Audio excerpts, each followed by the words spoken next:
আজকে আমি আমার রান্নাঘরে করবো লাউ চিংড়ি।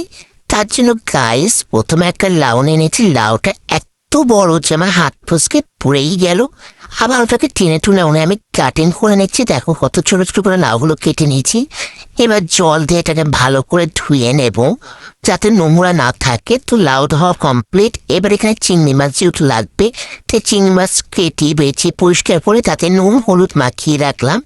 এবার আমার চুলাটা ধরাতে হবে। দেখো এই চুলা ধরাতে গেলে মেন সমস্যা, আমি এইভাবে ধরি রান্না করছি, সত্যি খুব ভালো হয়।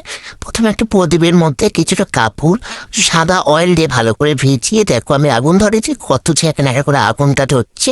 এবার আমার কড়াইতে তেল গরম হয়ে গেছে। এবার চিংড়ি মাছগুলো তো প্রথমে ভাজি করে টানছি। তো দেখো উল্টে পাল্টে কড়াই বেশি গরম হয়ে গেছে, তাই কড়াই নামাই ফেলাই তাতে করে চিংড়ি মাছগুলো তুলে ফেললাম। তারপর আবারও কড়াইতে তেল দিয়ে তাতে 5 ফোড়ন দিয়ে লাউগুলোকে দিয়ে দিচ্ছি। খুবই সুন্দর হচ্ছিল রান্না বান্নাগুলো, দেখতে ভালো লাগলো। তোমরা কারা কারা এই ভিডিওগুলো দেখতে পছন্দ করো অবশ্যই নাম কমেন্টে জানিয়ে দিও। আমি তাহলে নেক্সট ভিডিওতে তোমাদের নাম উল্লেখ করবো। তারপরে এখানে নুন হলুদ দিয়ে ভালো করে ভেজে নিচ্ছিলাম।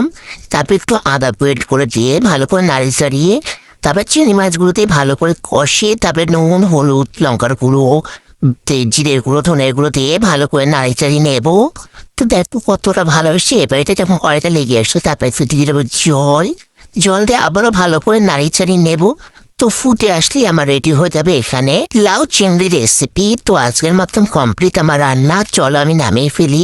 তোমরা যারা যারা খাবে অবশ্যই চলে আসে। তো টাটা, আজকে ভিডিও পর্যন্ত।